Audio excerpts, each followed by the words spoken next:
ready. All right. So this is going to be part of the measurements lab, and we already did a graphing problem earlier, and this is going to involve calculating the density of an unknown substance. So we have a couple of mineral samples here that we're going to try to figure out the density of. So this is the mineral garnet over here, and this mineral right here is calcite. So we're going to figure out what their densities are, and to do that, let's figure out what density actually means. So the density is equal to, well, you know, when we think of density, we think of how compact or massive something is usually, but it's also related to volume as well, okay? So the density of an object is going to be its mass divided by its volume. Okay, so mass, that's something that we've already, it's pretty easy to do. We can actually just use a balance to figure out the mass of an object. And we can use the metric system to convert from grams to kilograms or whatever units we want. So that's pretty easy. And we have a balance here that we're going to use to measure the masses of these two little samples, okay? In our case, it's okay to use grams here. So for us, the units of mass are going to be in grams, just a lowercase g for that unit. And then the volume is going to be a little bit trickier. You know, volume, you know, usually we think of that as like the length times the width times the height of something. And that's tricky for something that is not a perfect cube. Right? How do I measure the volume of this? This would be really, really hard to do with a ruler. In fact, pretty much impossible to do with a ruler. So we're going to use a technique for measuring volume that's a little bit different, and it's really, really an accurate, clever little way to measure the volume. But for us, the volume is going to be measured in milliliters. Okay, so it's the volume of a fluid that we're going to measure. So how do we do this? Okay, the mass, not a problem. So what we're going to do here is we're going to use this balance right here. It's a centigram balance, so it's going to give us a value in grams down to the nearest hundredth. So all we have to do is put this little garnet crystal here onto the balance and measure its mass. Notice that I did not put the sample directly on the balance, on the metal. Sometimes samples can be corrosive, and they can actually, or maybe they're wet and they're gonna, you know, eventually rust and mess up the balance.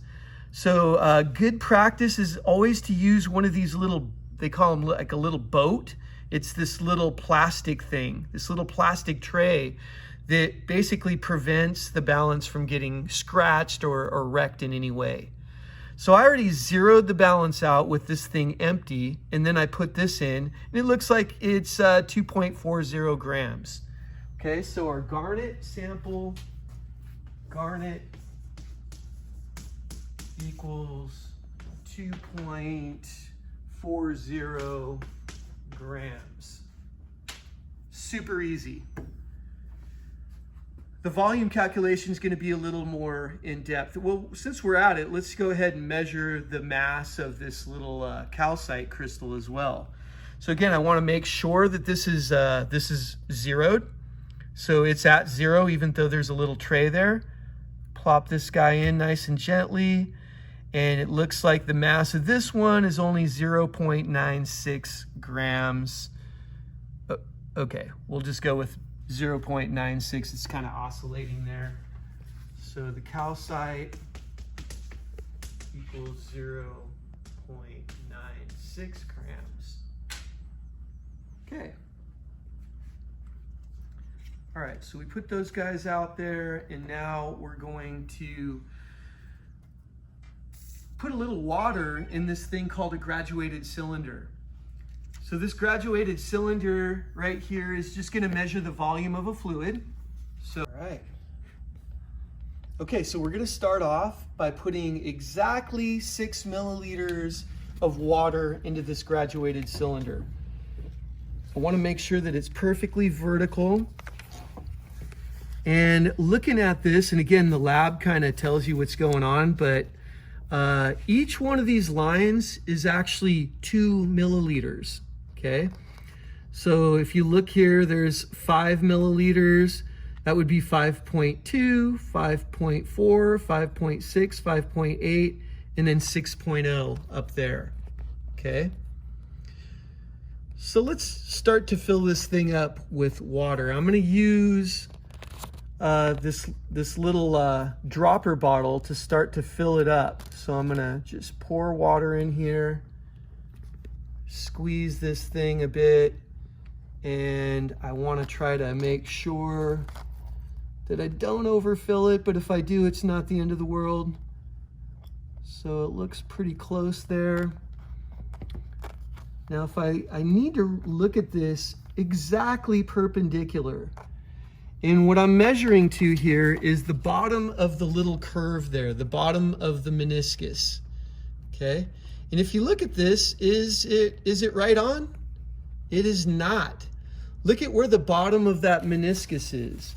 It's actually at about 5.8 milliliters, right? The bottom of that kind of comes down a little bit more. So I need to put a few more drops in, but I don't want to overdo it.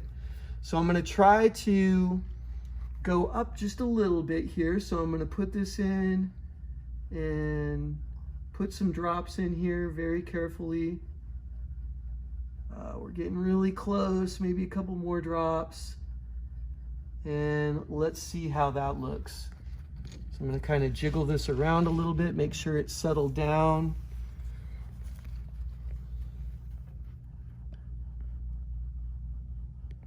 And how are we doing? Is it a little bit high there? Looks like it might actually be a little bit higher. So it looks like I blew it. So maybe a little bit too high, or is it right on, Rusty? What do you think? It's right on. Okay, so there's the bottom of the meniscus.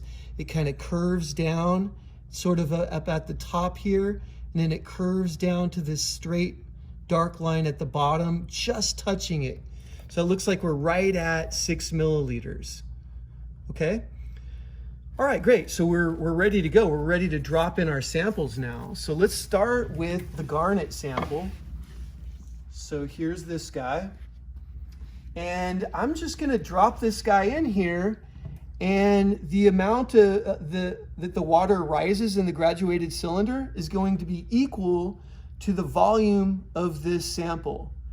Now what I'm not gonna do is drop it from 3 feet up and splash water out. I gotta be kind of careful with this. So I'm gonna sort of tilt this, and I'm just gonna sort of slide this in a little and hope that I didn't splash any out. So now I wanna see what the new volume is. So I started with 6 milliliters, and now I wanna see what I have now. And I wanna be as accurate as possible. So if I look here, this is 6.2, 6.4, 6.6, and it looks like it's probably halfway or so between 6.6 and 6.8.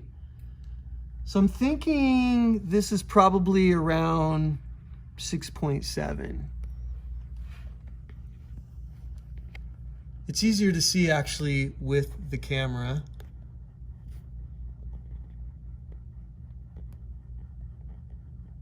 You see that, Rusty? Or is it actually 6.6? 2, 4, 6, or 8?